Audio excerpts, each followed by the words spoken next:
ईश्वर के विषय में पिछले दिनों जो बातें रखी गई उसमें एक बात ये थी कि ईश्वर अवतार ग्रहण नहीं करता है, शरीर को धारण नहीं करता है। और ऐसा क्यों है, उसके कई कारण बताए गए थे। उस अवतार के विषय में ही रजनीश जी का प्रश्न है।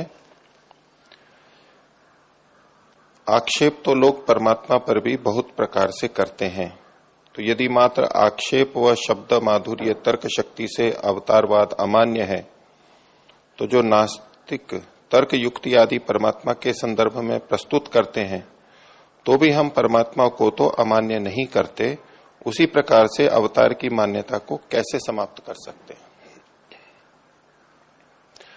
इन्होंने जो बात लिखी कि मात्र आक्षेप के कारण से जो दूसरे लोग आक्षेप करेंगे, यदि परमात्मा का अवतार मानेंगे तो अन्य लोग आक्षेप करेंगे, इसलिए हमें अवतार नहीं मानना चाहिए, ऐसा समझ के इन्होंने लिखा है मात्र।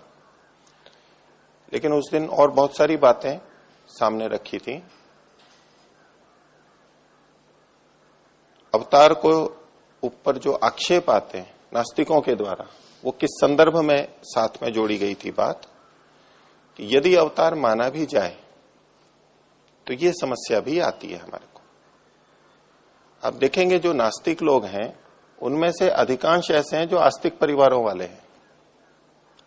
पहले वो भी ईश्वर को मानते थे, अधिकांश ऐसे मिलेंगे आपको, लेकिन विचारशील थे, बहुत सारे उनके मन में प्रश्न उठते थे। परमात्मा के बारे में जो अवधारणाएं समाज में प्रचलित हैं उसको देख के उन्हें विरोध लगता था, उसका समाधान नहीं हो पाता था। और उससे बचने के लिए ये तो कोई फिर युक्ति संगत बात नहीं है और इसमें तो कोई निर्णय नहीं आ सकता। जिनसे पूछो वो अपनी बात को रखते हैं, उनको समझा नहीं पाते कि ये ठीक है ये गलत है। तो ऐसे व्यक्ति जब नास्तिक बनते हैं तो उनके द्वारा आस्तिकों पर जो आक्षेप किए जाते हैं वो प्राय वो होते हैं जिनसे वो स्वयं जूझ रहे थे, जो प्रश्न उनके मन में स्वयं उठे थे और जो उन्हें नास्तिक बनने पर मजबूर कर गए, जिनका समाधान उनको नहीं हो पाया। तो वो आक्षेप करते हैं, इस पे हमें विचार करना ही चाहिए। उनके ही नहीं, जो आस्तिक हैं उनके मन में भी ये प्रश्न आएंगे कि यदि ऐसा परमात्मा है तो कैसे। और मात्र नास्तिकों के आक्षेप के कारण से हमें अवतारवाद नहीं मानना चाहिए, ये कथन बिल्कुल नहीं है, ये अभिप्राय बिल्कुल नहीं है। मैंने उस दिन भी जो बातें रखी थी संक्षेप से आपके सामने रखता हूं। पहली बात तो अवतार की आवश्यकता क्यों है परमात्मा को। जो अवतार को मानते हैं वो बताएंगे कि अवतार की आवश्यकता क्यों है। तो कहते हैं भाई सज्जनों की रक्षा के लिए, दुर्जनों के नाश के लिए, धर्म की ग्लानि होती है, अधर्म बढ़ गया है उसको ठीक करने के लिए वो अवतार लेते हैं, इत्यादि मान्यताएं प्रचलित हैं। तो अगर यही प्रयोजन है तो ये तो परमात्मा बिना शरीर में आए भी ले सकता है, अवतार लिए बिना भी इन कार्यों को कर सकता है। वो सर्वव्यापक है, कण कण में है, हर व्यक्ति के शरीर में, अंतःकरण में है। जिन राक्षसों का, दुष्टों का नाश उसको करना है वो तो बिना अवतार के भी कर सकता है। अवतार लेकर के नाश करेगा परमात्मा, उसमें तो उसको वर्षों लगेंगे। गर्भावस्था में रहेगा तब कुछ नहीं कर सकता, फिर चलो बचपन में भी शत्रुओं का नाश कर दिया, राक्षसों का, तो भी इतना समय लगा ना, और उसको सीमित आना पड़ा। तो उसको परमात्मा को इस कार्य के लिए अवतार लेने की आवश्यकता ही नहीं है, वो तो स्वयं अपने आप में समर्थ है। इतने बड़े बड़े लोकांतरों को धारण करता है, चलाता है, बनाता है। मनुष्य उसके सामने कुछ भी नहीं है। ये बिंदु मैंने उस दिन भी रखा था। तो जिस उद्देश्य से अवतार की कल्पना की जाती है, परमात्मा को उस कार्य को करने के लिए यदि वो करना भी है उसको, तो शरीर धारण की कोई आवश्यकता नहीं है, एक बात। दूसरा कि सर्वव्यापक परमात्मा का एक शरीर में आना संभव ही नहीं है। वो सर्वव्यापक है तो एक शरीर में कैसे अवतरित हो सकता है, बाकी जगह ना रहे एक शरीर में आ जाए, ऐसा संभव ही नहीं है। और अवतरण तो उसका होगा जो एक स्थान से दूसरे स्थान पर जाता है। नीचे उतर के आता है, कहीं ऊपर रहता हो और फिर नीचे उतर के आए, इसको कहते हैं अवतरण। तो परमात्मा तो सर्वव्यापक है, कण कण में, उसका इस तरह से अवतरण वैसे भी संभव नहीं है। और शब्द प्रमाण में भी हमारे पास स्पष्ट है, वेद का प्रमाण है अकायम, उसका शरीर होता ही नहीं है, वो शरीर से रहित है। जैसे हमारे शरीर हैं ऐसा उसका शरीर नहीं होता है। शब्द प्रमाण वेद का मंत्र स्वयं कह रहा है, ईश्वर की वाणी स्वयं कह रही है, इत्यादि प्रमाण पीछे रखे थे। इस आधार पर हम नहीं स्वीकार कर सकते कि परमात्मा ईश्वर अवतार लेता है। ये महापुरुष थे, ये मैंने पहले ही आपके सामने रखा, हमारे लिए श्रद्धा के योग्य है, आदर के योग्य हैं, हमारे आदर्श हैं, हमें उनके बताए मार्ग पर चलना होता है, हमें प्रेरणा मिलती है, वो सब ठीक है, उसमें कोई बात नहीं है, बड़े महापुरुष थे।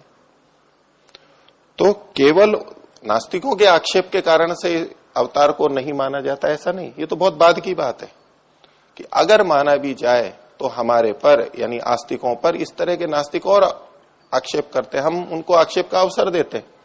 हम चाहते तो हैं उनको कि वो आस्तिक बन जाएं, ईश्वर को स्वीकार कर ले, ये हम चाहते हैं, उनको बताते भी हैं, लेकिन हम जो बताते हैं उसको वो स्वीकार नहीं कर सकते, वो बुद्धि संगत है भी नहीं, संगत है भी नहीं। जिस तरह की विचित्र मान्यताएं ईश्वर के बारे में प्रचलित हो चुकी हैं, परस्पर विरुद्ध और विपरीत बातें, वो किसी भी बुद्धिमान को स्वीकार नहीं हो सकती। जो आंख बंद करके मान लेते हैं और अपने को धार्मिक समझ लेते हैं या श्रद्धालु समझ लेते हैं, वो मान सकते हैं। इन सब विपरीत बातों को लेते वहां ठीक है, चलो कोई बात नहीं, हमारी परंपरा है, हमारी संस्कृति है। ये परंपरा कब से है? ये संस्कृति है भी है नहीं, ये हमारा धर्म है भी है नहीं, ये भी तो सोचिए। अगर यही परंपरा, यही संस्कृति, यही वैदिक धर्म होता तो ये मूल में भी मिलता हमारे को, ये तो बाद की बात है। तो जिसको हम संस्कृति, धर्म अपना मान करके, हमारी परंपरा मान करके स्वीकार करते हैं, इसमें हमें सोचना होगा कि ये हमारी परंपरा है भी या नहीं। बहुत से अंधविश्वास समाज में प्रचलित हो गए थे, जिन भी परिस्थितियों के कारण हुए हों, सती प्रथा है, मृत्यु भोज है, तो बहुत सारी बातें प्रचलित हैं। आज हम स्वीकार करते नहीं, उचित नहीं है। ये पहले भी नहीं थी, बीच में आ गई तो आ गई, उसको कोई परंपरा कह के उसको स्वीकार करने लगे तो ये तो उचित नहीं है। तो जो आंख बंद करके मान लेते हैं परमात्मा को केवल भावना के आधार पर, वो तो मान सकते हैं। और ऐसी स्थिति में हम किसी समझदार को, समझने वाले को ये बताने लगे कि वो ईश्वर को माने, वो नहीं मान सकता। ये आस्तिकों का कर्तव्य है इस बात बिंदु पे ध्यान दें कि नास्तिक आखिर क्यों नास्तिक बना। वो आस्तिक परिवार का था, क्यों नास्तिक है वो? और बहुत सारे कर्मकांड, पूजा पाठ करते हुए भी बहुत से लोग कहते हैं नहीं मैं मानता नहीं हूं। ठीक है, घर परिवार में होता है, लोग बुरा मानेंगे इसलिए मैं सम्मिलित हो जाता हूं, इसलिए मैं ये कर लेता हूं। अलग से पूछो तो क्या नहीं, मेरा विश्वास नहीं, मेरे को विश्वास नहीं है कि परमात्मा होता है नहीं होता है, या जिसको मैं कर रहा हूं ये भगवान है या नहीं है, मेरे को विश्वास नहीं है। ऐसे बाहर से आस्तिक दिखने वाले भी रहते हैं। क्यों? उनको कोई इससे विरोध नहीं है। नास्तिक कोई सारे के सारे आस्तिकों के विरोधी नहीं है, हमारे विपरीत नहीं है, हमारे परिवारों के हैं, हमारे समाज के, हमारे गांव के हैं, हमारे भाई बंधु हैं। वो क्यों ऐसे बन गए, इस पे हमारे को विचार करना होगा।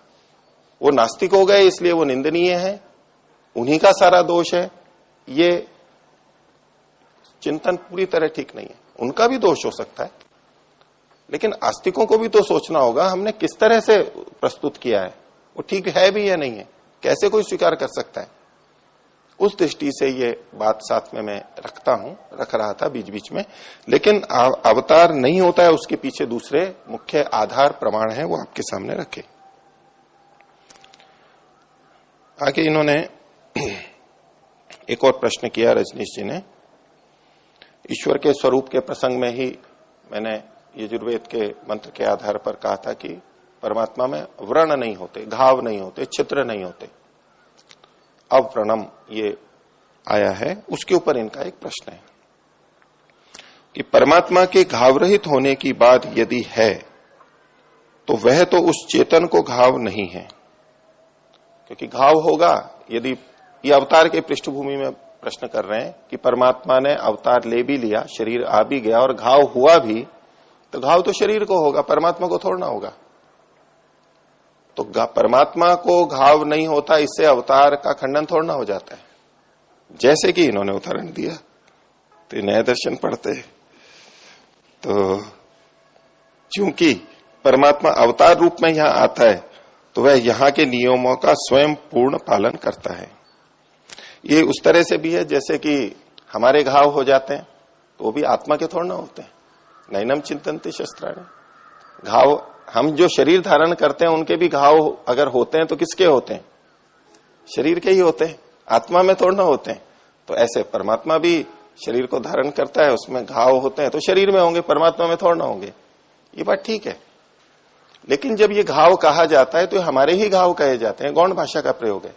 मृत्यु कही जाती है तो आत्मा मर गया, यही कहा जाता है। वास्तव में आत्मा मरता नहीं है, नित्य होता है। लेकिन शरीर से वियोग होना, इंद्रियों से वियोग होना, ये उसका मरना कहा जाता है। गौण भाषा का प्रयोग है। तो इस तरह से जैसे हमारे घाव हो जाते हैं, और ये घाव शरीर में होते हुए भी हमारे ही कहे जाते हैं कि हमारे को घाव हो गया, इससे हमारे को परेशानी है, ये छिद्र है, तो ऐसा ही गौण प्रयोग वहां पर समझना चाहिए। वास्तव में तो परमात्मा में भी कोई घाव नहीं होता, आत्मा में भी कोई घाव नहीं होता। जो शरीर वाले होते हैं उनके होता है। तो इससे केवल इतना आता है कि जो शरीर वाले होते हैं उनमें घाव देखा जाता है, परमात्मा के घाव नहीं होता, इसका मतलब उसको शरीर भी नहीं होता है। ये उस तरह से वहां पर सिद्ध करने की बात थी। फिर इन्होंने लिखा, चूंकि परमात्मा अवतार रूप में यहां आता है तो वह यहां के नियमों का स्वयं पूर्ण पालन करता है। उसी प्रकार जैसे स्वयं प्रधानमंत्री व वित्त मंत्री भी टैक्स आदि का पालन करते हैं, पाचक स्वयं भी भोजन करता है, तो परमात्मा ने यदि अवतार लिया है तो वो भी यहाँ के नियमों का पालन करेगा जैसे और करते हैं। उस संदर्भ में शायद बोल रहे होंगे कि भाई कैसे वो गर्भवास किया और किया, सुख दुख हुए, विलाप हुआ इत्यादि, तो जैसे और पालन करते हैं वैसे ये भी करते हैं। तो देखिए, प्रधानमंत्री वित्त मंत्री का तो उदाहरण इसलिए कि वो भी नागरिक हैं इस देश के। भले ही प्रधानमंत्री बन गए हो, भले ही वित्त मंत्री बन गए हो, लेकिन जो नियम है कर चुकाने का, टैक्स चुकाने का, वो प्रत्येक नागरिक पर है। वो नागरिक है इसलिए वो उन पर नियम लागू होता है।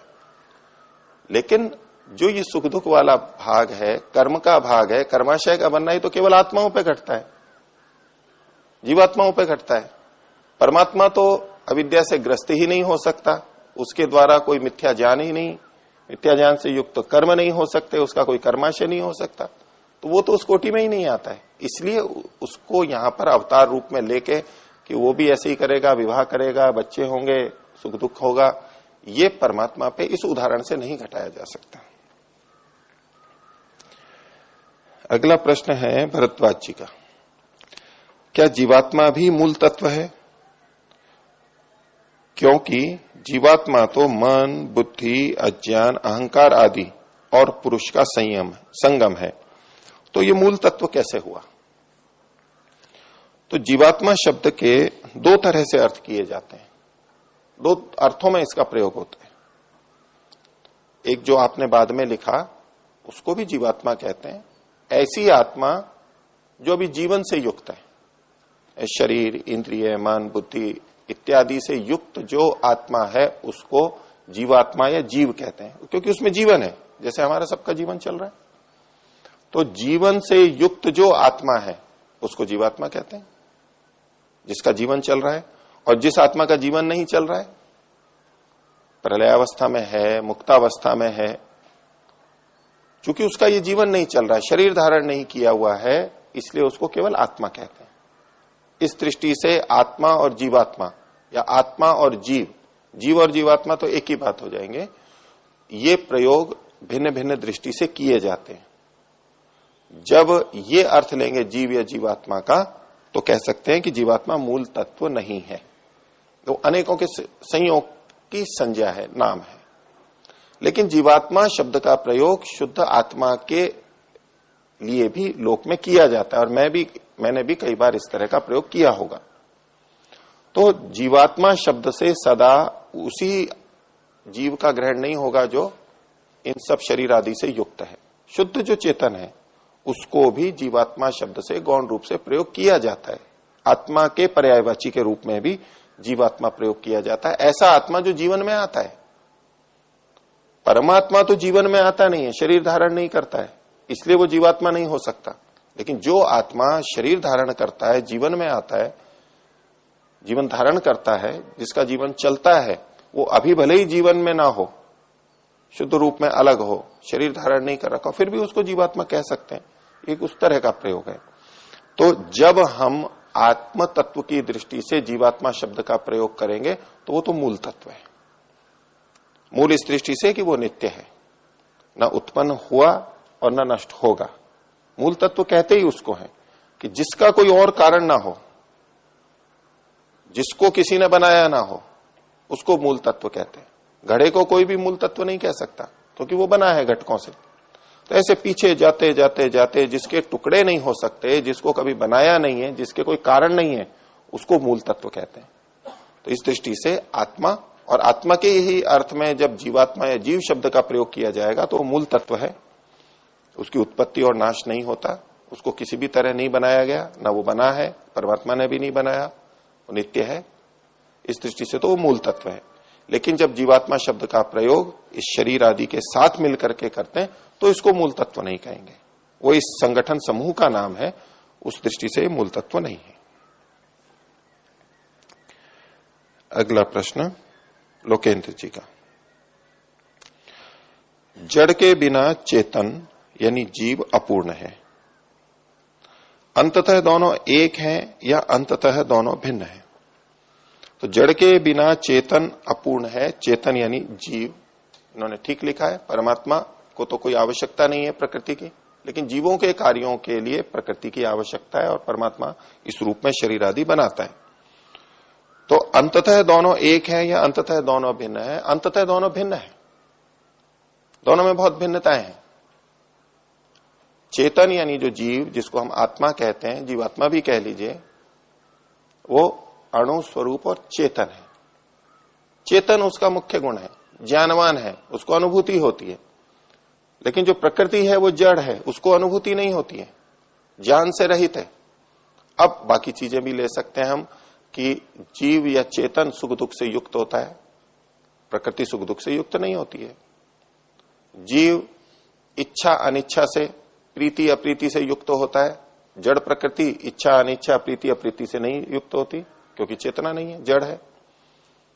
आत्मा में प्रयत्न होता है, जड़ में अपना कोई प्रयत्न नहीं होता, दूसरे उसको जैसा चलाएंगे, जैसा करेंगे वैसा वो होती रहेगी, लेकिन उसकी अपनी ओर से प्रवृत्ति नहीं होती है, ये जड़ है। तो ये भिन्नता है। उस मूल प्रकृति से, जड़ से ये संसार बन सकता है, आत्मा से नहीं बन सकता। आत्मा इसका उपादान कारण नहीं है, प्रकृति इसका उपादान कारण है, ये सारा संसार है। तो दोनों में भिन्नता है। अगला प्रश्न है इन्हीं का, लोकेंद्र जी का। परमात्मा प्रकाश स्वरूप है, लेकिन प्रकाश तो दिखता है। यदि अधिक प्रकाश स्वरूप है तो रात को भी सर्वव्यापक होने के कारण प्रकाश रहना चाहिए। ठीक है, तो परमात्मा को प्रकाश स्वरूप कहा जाता है। तो प्रकाश स्वरूप का मतलब है ज्ञान स्वरूप। प्रकाश जो है वो ज्ञान का प्रतीक है। जैसे बुद्धि में हमें ज्ञान होता है तो क्या बुद्धि में प्रकाश हो गया। आपने बच्चों के वो कॉमिक्स देखे होंगे जिसमें कोई बात सूझ जाती है तो कैसे दिखाते हैं, एक बल्ब जना देते हैं ऊपर, ऐसा बच्चों के लिए दिखाते हैं। अब वैसे तो कोई बल्ब जलता नहीं है, लेकिन ये प्रकाश ज्ञान का प्रतीक है, क्योंकि प्रकाश के होने पर हमें ज्ञान हो पाता है, हम देख पाते हैं, समझ पाते हैं। अंधेरा हो जाए तो कहां ज्ञान होगा। हमें जो ज्ञान होता है उसमें इस प्रकाश की महत्वपूर्ण भूमिका है। अंधेरे में भी स्पर्श आदि से हमें ज्ञान हो सकता है, गंध से ज्ञान हो सकता है, लेकिन हमारा अधिकांश ज्ञान रूप से, नेत्रों से होता है। तो प्रकाश एक तरह से ज्ञान का स्वरूप है, ज्ञान की तरह से ये ज्ञान का बहुत बड़ा कारण है।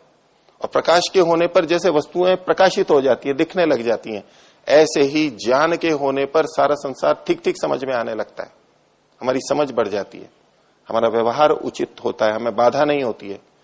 जैसे अंधेरे में ठोकर लगती है, प्रकाश में ठोकर नहीं लगती है, ऐसे ही बुद्धि में ज्ञान होने पर हमें जीवन की राह में ठोकरें नहीं लगती। और अज्ञान होने पे, जहां अज्ञान होता है वहां हमारे को ठोकरें होती है, गलतियां होती हैं हमारे से। तो इस दृष्टि से ज्ञान के लिए प्रकाश शब्द का यहां पर प्रयोग समझना चाहिए। तो प्रकाश स्वरूप है यानी तो ज्ञान स्वरूप है। और जैसे प्रकाश अन्यों को प्रकाशित करता है, ऐसे परमात्मा भी अन्यों को प्रकाशित करता है। यदि परमात्मा इस सृष्टि को नहीं बनाता तो हम जान नहीं सकते थे कुछ भी। परमात्मा की व्यवस्था से ही तो हम सब ये देख पा रहे हैं, समझ पा रहे हैं। ये सारा संसार प्रकाशित हुआ उसके कारण से। तो जैसे प्रकाश अन्यों को दिखाने में सहयोगी बनता है, ऐसे परमात्मा भी हमें इस संसार को दिखाने जनाने में सहयोगी बन रहा है। इस रूप में भी वो प्रकाश स्वरूप है। तो इसलिए वो प्रश्न ही नहीं उठता कि प्रकाश तो दिखता है। बिल्कुल ठीक प्रश्न है। जो लोग ये मानते हैं कि नहीं, ईश्वर प्रकाश स्वरूप है और उसका प्रकाश होता है, और वो अलग अलग तरह के प्रकाश मानते हैं, और ध्यान के समय में जब नेत्रों के सामने कुछ प्रकाश दिखने लगता है तो ये कहते हैं कि ये परमात्मा का दर्शन प्रारंभ हो गया है, ये परमात्मा दिखाई दे रहा है। पूछते भी रहते हैं बहुत से लोग, इसी को परमात्मा का दर्शन मानते हैं। ये बिल्कुल मिथ्या धारणा है, भ्रांति है। ऐसे प्रकाश का दर्शन तो कभी भी हो जाता है, कैसे भी हो जाता है। जीवन भले ही कैसा भी हो, यम नियम के विपरीत हो, झूठ छल कपट करता हो, कोई विवेक नहीं, कोई समझ नहीं, ये सब प्रकाश तो किसी को भी दिख जाएगा। इस शास्त्र के अत्यंत विपरीत बात है। बिना विवेक के वैराग्य नहीं होता, और बिना वैराग्य के वो स्थिति ही नहीं बनती है, वो एकाग्रता ही नहीं आएगी, वो वृत्ति निरोध ही नहीं होगा जहां परमात्मा आत्मा का साक्षात्कार होता है। इसलिए इस भ्रांति में कभी भी नहीं पढ़ना चाहिए। कोई भी बोलता हो ये प्रकाश दिखाई दे रहा है यानी परमात्मा का प्रकाश है। प्रकाश स्वरूप का मतलब है ज्ञान स्वरूप है। ये प्रकाश है, ये भौतिक प्रकाश है। जो भी हमें आंखों से दिखाई देता है ये सारा भौतिक है। ध्यान के समय भी आंख बंद करके जो दिखाई देता है प्रकाश है, अलग अलग रंग हैं, कोई छोटा या सूर्य जैसा, चंद्रमा जैसा, तारों की झिलमिल, जो कुछ भी है ये सारा प्रकृति का है, भौतिक है। इसको परमात्मा कभी नहीं समझना चाहिए, क्योंकि परमात्मा रूप गुण से रहित है। और जो रूप मानते हैं उन पे ये प्रश्न उठेगा। ये नास्तिकों का की तरफ से भी प्रश्न आता है, आप प्रकाश स्वरूप कहते हो तो रात को क्यों नहीं हो जाता प्रकाश? बिल्कुल ठीक प्रश्न है, गलत क्या है इसमें? जैसे सूर्य के होने पे प्रकाश होता है, यदि परमात्मा भी ऐसा ही है, इसी प्रकाश को देने वाला है, तो अंधेरा कहीं होना ही नहीं चाहिए। तो वास्तविकता यह है कि परमात्मा में ऐसा प्रकाश होता ही नहीं है। वो प्रकाश जितना है ये प्रकृति का है। सूर्य से जो हमें प्रकाश प्राप्त हो रहा है, एक तरह से कह दिया जाता है ये परमात्मा का ही प्रकाश है, ये परमात्मा की व्यवस्था से प्रकाश है, इसलिए कह देते हैं कि ये परमात्मा का प्रकाश है। वास्तव में ये परमात्मा का प्रकाश नहीं, ये प्रकृति का प्रकाश है। जड़ वस्तु से निकल रहा है ये प्रकाश। रूप गुण जड़ का ही होता है, चेतन का है ही नहीं। चेतन तो निराकार है। जितनी साकार वस्तुएं हैं वो जड़ है, और उन्हीं में रूप गुण रहता है। तो परमात्मा की कृपा से, परमात्मा की व्यवस्था में हमें ये प्रकाश मिलता है सूर्य आदि का। इस रूप में हम कह सकते हैं कि परमात्मा की व्यवस्था से ये उसी का प्रकाश है। लेकिन तत्वतः अगर देखेंगे तो परमात्मा में अपना कोई प्रकाश नहीं होता है।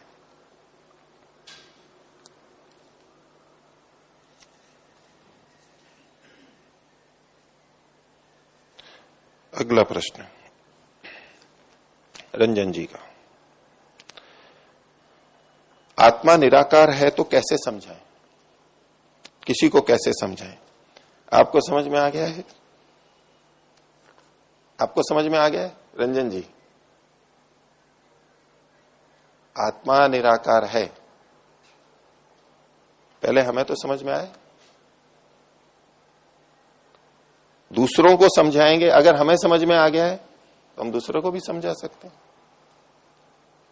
भाई हमें कैसे समझ में आ गया? हम कैसे मान रहे हैं कि आत्मा निराकार है? दूसरों ने कह दिया इसलिए मान रहे हैं। तब तो हम दूसरे को, अन्यों को, जो जिनको निराकार समझाना है उनको नहीं समझा सकते।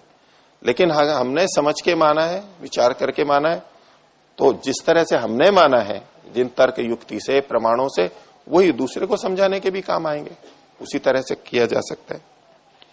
इसमें हम दूसरे ढंग से भी सोच सकते हैं। ठीक है, अगर कोई न भी मानता हो कि आत्मा निराकार है, वो कहेगा नहीं साकार ही है, तो बोले अच्छा क्या आकार है आत्मा का? उनसे पूछो, वो जो साकार कहते हैं कि अच्छा आप बताओ साकार है मतलब कैसा साकार है?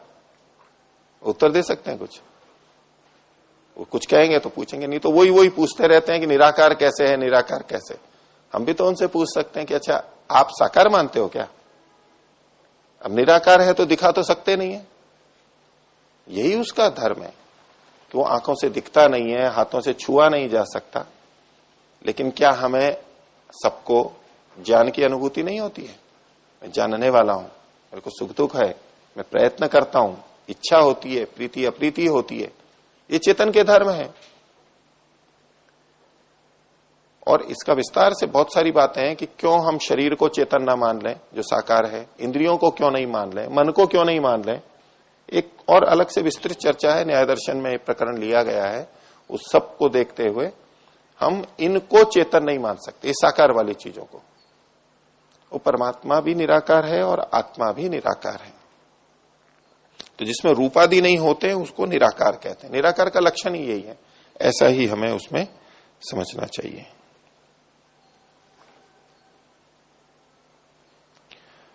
अगला प्रश्न रजनीश जी का, जब हम ब्रह्म में ही हैं, ब्रह्म में सब हैं, हम में भी ब्रह्म है, हम चाहकर भी ब्रह्म से दूर नहीं हो सकते हैं, तो उस ब्रह्म की प्राप्ति के लिए इतना प्रयास क्यों?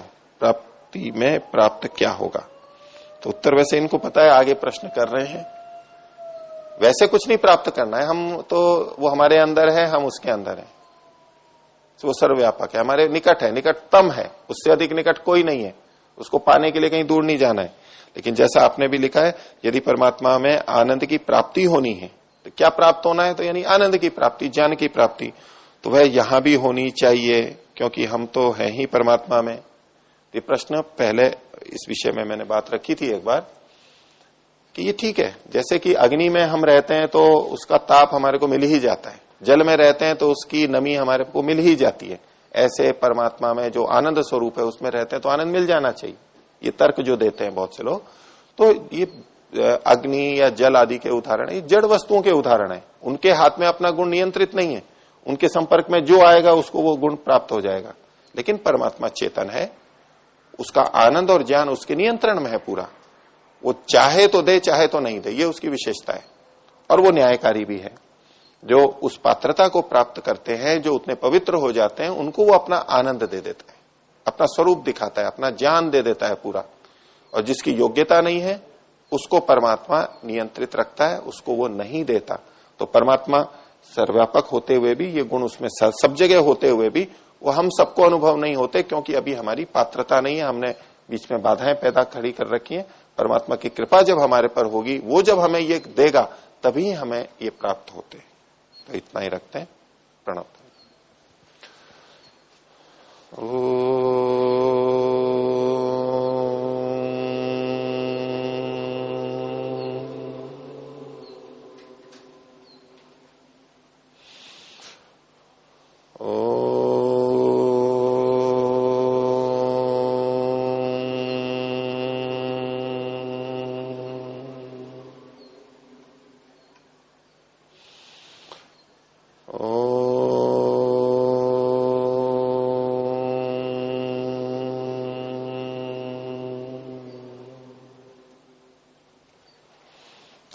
सभी को सादर अभिवादन। ओम शांति।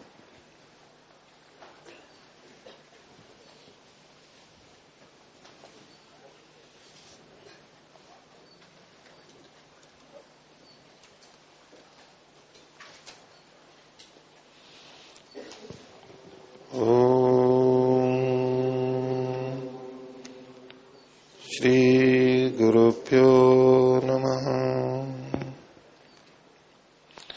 आगे के गद्दे आदि नहीं उठाइएगा, जो संभालते हैं। अभी निरुक्त की कक्षा भी होगी।